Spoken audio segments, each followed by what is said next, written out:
You were never meant to carry that much shame, but you did. And maybe you still do. Not because you failed, but because the person who should have loved you most asked you to become someone you weren't, just to stay close. That's what a narcissistic mother does. She doesn't raise you, she consumes you. And what hurts most isn't just what she said. It's how her voice stayed in your head long after she left the room. When I say the devil, I'm not talking about evil in a storybook. I'm talking about the force that steals your joy and then tells you it's your fault. I'm talking about the shame that was planted like a seed and watered with every silence. The kind that grows into a forest of self-doubt you can't seem to walk out of. If you were raised by a narcissistic mum, then you know this force. Not as a theory, as a presence. You felt it every time you wanted to scream, but smiled instead. Every time you shrank to stay safe. Carl Jung said, "We all carry a shadow. The parts of us we were told not to be." But what happens when the first person to cast that shadow was your mother? What happens when the mirror of love only reflected her needs? You become a stranger to your own soul. You forget the sound of your real voice. You doubt the fire in your belly. And the worst part is, you think it's your fault. But it's not. That sweet child you were, he didn't disappear. He was buried. This isn't a story about blaming her forever. It's a story about seeing the truth clearly, maybe for the first time, not to punish her, but to free yourself, to go into the shadow and find the child she couldn't see, the one who felt deeply, loved wildly, and knew his own name. He's still there, waiting in the dark, and maybe this time you'll go back and get him. There's a kind of heartbreak that doesn't scream. It just settles in your body like cold air, like you've been breathing someone else's sadness your whole life and calling it love. That's what happens when your mother doesn't see you, when every glance, every word, every silence is really about her, not you. She needed you to be something you weren't, and so you tried. You became quiet when you wanted to cry. You smiled when you were scared, and slowly you disappeared into the person she needed you to be. But deep inside, you knew the laughter was hollow. You knew the compliments were conditions. You felt the twist in your stomach when your joy wasn't hers to control. In Jungian psychology, they call this the beginning of the shadow, when your real self, the one with wonder and wildness, gets pushed into the dark so that a false self can stand in the light. Carl Jung spoke of this false self as a mask, a persona, but to you, it probably just felt like survival. Because if she loved the mask, maybe she'd stay. Maybe she'd love you. But love built on performance never really feels safe. It's fragile. It cracks when you stop pretending. And the worst part is, you start to believe the mask is all you are, that the silence inside you means there's nothing real left. But that's not true. The shadow projection she cast didn't erase you. It just taught you to live behind curtains. Now the grief lives where your voice used to be, and the hunger for truth stirs in your chest like a whisper that won't die. So maybe the sadness you carry isn't depression. Maybe it's memory. Maybe it's your body remembering who you were before you became a mirror. The ego ideal she planted was never your own. And the shame you feel when you don't live up to it, that's not proof you failed. That's proof you've survived. Because to lose yourself and still long to return, that's the beginning of something sacred. That's the soul knocking on its own door. The mirror she gave you was broken. It didn't show your softness, your curiosity, your fire. It showed what she wanted to see. But now you have another mirror, your personal unconscious, filled with forgotten images, half-formed dreams, and aching truths. They wait in the dark not to shame you, but to guide you home. That's what shadow work is. It's not self-improvement, it's self-remembrance. It's holding the broken mirror in your own hands and saying, I was never what she said I had to be. So tell me, what did you hide in order to be loved? Some people think the devil shows up with fire and horns, but I think he sounds more like the voice inside your head that says, you're never enough. Not because you've done something wrong, but because you exist at all. That voice doesn't scream. It whispers in familiar tones. It knows your weaknesses. It knows how to make you flinch. And for many, that voice began with a mother who twisted love into something cold and conditional. Her warmth came with a hook, Her approval always had a price, and over time, her judgments didn't just hurt, they became part of your inner world. Carl Jung taught that symbols are not just images, they're psychic realities. When we say the narcissistic mother is the devil, we're not calling her evil. We're naming the emotional truth of what she becomes inside you. She becomes a figure of unconscious domination, a presence that controls through shame and rewards silence. In the collective unconscious, the devil is the one who tempts, deceives, and binds. And in your personal experience, that voice became the inner saboteur, the part of you that punishes your joy, questions your worth, and kills your courage before it can speak. What makes it so cruel is how familiar it feels. You don't hear it as a lie, you hear it as truth. Because as a child, your reality was shaped by her emotional weather. If she withdrew, you panicked. If she approved, you relaxed. But the rules were always shifting.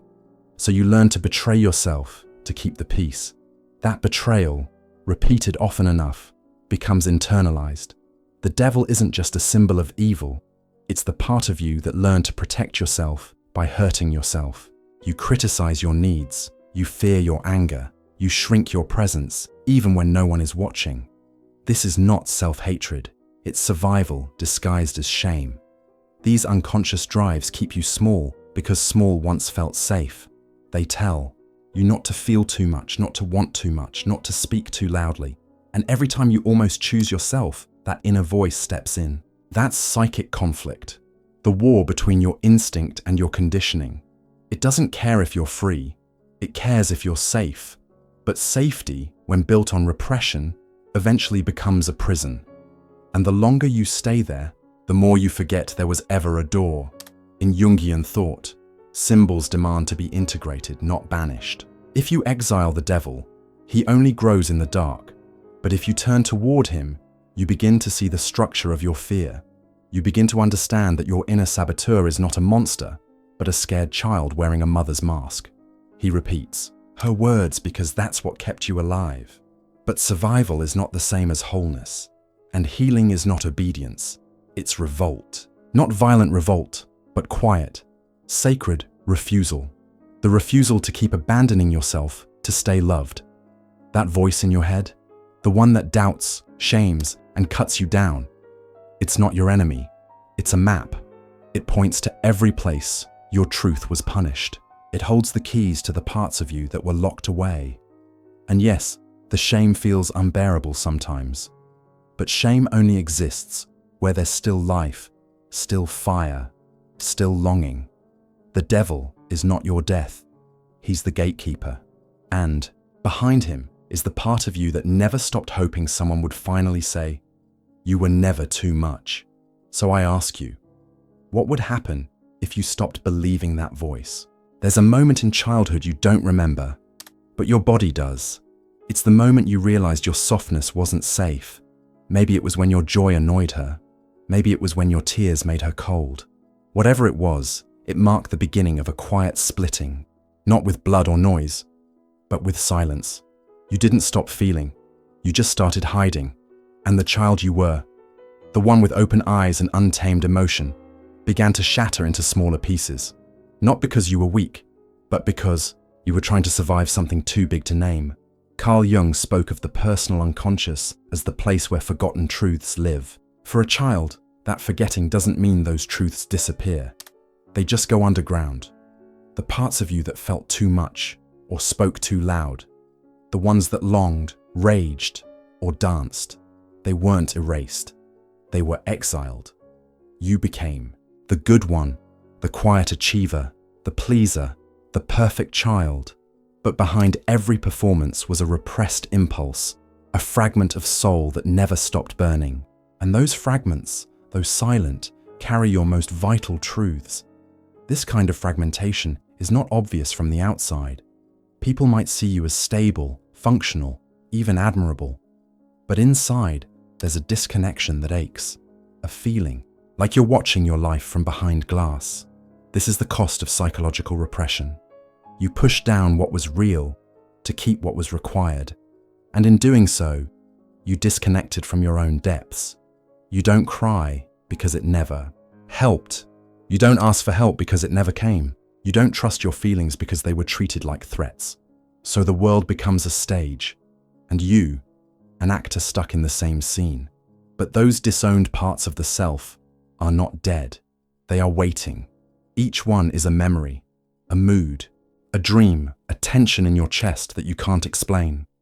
They speak through your anxiety, your insomnia, your perfectionism, your loneliness, not to punish you, but to be felt, to be named. Jung said that the ego-shadow relationship is the doorway to wholeness. And that means wholeness will never come from pretending nothing happened. It comes from entering the dark rooms inside you and sitting with the ones who were left there. You are not broken. You are scattered. And every scattered part holds something sacred. A song, a scream, a story. They are the pieces of a psyche that never stopped loving life, even when life didn't. Love it back. They are the innocence you thought you lost, but really just buried. When you begin to feel them again, not all at once, but one by one, you begin the long work of emotional integration. This isn't healing as erasure. It's healing as retrieval. The parts of you that shake, resist, cry, or hide, they are the ones closest to truth. So maybe your loneliness isn't emptiness. Maybe it's the crowd of forgotten selves waiting for you to come home. They don't want perfection. They want presence. They want you to stop running, stop pretending, stop abandoning yourself. And when you do, even just a little, you might hear their voices again. Not as ghosts, but as guides. Because that shattered child inside you, he never stopped looking for a way back to your arms. So let me ask, what part of you have you left behind just to be loved? And if you feel like going a little deeper, I carefully prepared a gift for you. It may look small on the outside, but it goes deep. It was made for those quiet moments when you suddenly notice you're here, but not really present. You're breathing, but not really alive. Inside, you won't find answers or fixes, but you might find a way back. Back to the parts of you that got left behind. Back to the gentle voice you stopped listening to. Back to your true self, the one that still remembers who you are. Not a better version of yourself. Not a new version of yourself. Just a whole version of yourself. You'll find the link to your gift right there in the pinned comment. So, if your soul is tired of moving through life without really feeling it, if your soul is tired of waking up and not knowing why, click the link now. There's a kind of rage that doesn't explode, it implodes. It turns inward and hides beneath smiles, beneath silence, beneath the body's aches and the mind's overthinking. You learned early that anger wasn't allowed. Not yours. Maybe hers was loud and constant. Maybe it was cold and cutting. But yours had to disappear. Because if you got mad, the love disappeared. So you swallowed it. You clenched your fists under the table. You bit your tongue until it bled invisible. And every time you did, your body whispered, "This is dangerous. Don't feel this." Carl Jung wrote that what we repress doesn't die. It waits. That shadow doesn't vanish because we ignore it. It becomes an underground fire. And when rage is buried, it doesn't stay quiet. It just changes shape. It becomes anxiety, guilt, or numbness. It becomes over-apologizing, over-explaining, under-living. You might not even know it's rage you're carrying, but your body does. Your voice trembles when it should rise. Your chest tightens when someone crosses a line. That's not you being too sensitive. That's your psyche remembering a time when your feelings were punished. In families ruled by emotional repression, the child doesn't just learn to hide anger, they learn to feel ashamed of it. It becomes one of the repressed emotions buried deep in the unconscious. But anger isn't bad. It's a compass. It says, something sacred was crossed. It says, I matter. But if no one ever said that to you, if no one ever honored your hurt, then anger starts to feel like a threat. So instead of speaking up, you go quiet. Instead of setting a boundary, you freeze. And that's not weakness. It's a survival pattern your soul created to keep you safe. But safety built on unconscious beliefs eventually becomes a cage. You start to believe that feeling deeply is dangerous, that calm means control, that peace means pleasing others. And so the rage doesn't leave. It waits. It waits in dreams, in tight jaws, in sleepless nights. It waits in the part of you that wants to scream but can't find the air. This isn't about exploding or hurting anyone. This is about hearing your own emotional truth without judgment. It's about recognizing that your rage is not destruction. It's a signal that something inside you is still alive. That signal is sacred. In shadow work, you don't chase anger away. You sit with it. You listen to what it's been trying to say since you were too small to speak it. You let it guide you back to the places where you were silenced. You name what was never named. You touch the grief beneath the fury. Because underneath all that heat is heartbreak. And underneath that heartbreak is love. For yourself, for your lost voice, for the child who wasn't allowed to feel. That child doesn't need to be taught how to behave. He needs to be held while he finally says what he was never allowed to say. So this isn't about becoming angry. It's about becoming whole. Psychic wholeness doesn't come from avoiding the fire. It comes from learning how to carry it, to let it warm your truth instead of burn your bridges. And when you do, something changes. Your voice grows roots. Your presence expands. And for the first time, your body starts to believe that it's safe to be real. So let me ask, what are you still afraid to feel? You were never broken. You were buried. And not by accident. You were hidden in the dark on purpose, like a secret treasure placed deep beneath the noise. The sweet one, the soft one, the wild and wondering child. They're still there. Not untouched, but alive. Not erased, but waiting. Carl Jung called this the path of individuation. Not becoming something new, but remembering what was lost. And what was lost wasn't weakness. It was wonder. The world taught you to trade it for control, but your soul never stopped longing to be whole. That longing is sacred. It shows up in moments that don't make sense. A tear at a song, a stillness in nature, a sudden ache you can't explain. That's the language of the unconscious mind speaking. And it's not speaking in logic, it's speaking in symbols, in the quiet pull toward truth, in the dream where you're a child again, in the image you can't forget. These aren't distractions, they're invitations. Your psyche is trying to show you what you buried to survive, and every buried part carries not just pain, but power. Shadow work is not a war against the dark. It's a return to the whole. The rage you feared, the grief you silenced, the dreams you dismissed. Each one is a thread back to yourself. Not the mask, not the mirror, but the original you. The child who felt everything. The child who asked why. The child who saw beauty in cracks. Healing is not the end of pain. It's the moment you stop running from it. And when you stop running, you start remembering. You remember how it felt to trust yourself, to follow your own knowing, to feel your emotions as truth, not as danger. Jung said that the shadow is 90% pure gold. And maybe that's what the narcissistic mother tried to keep you from.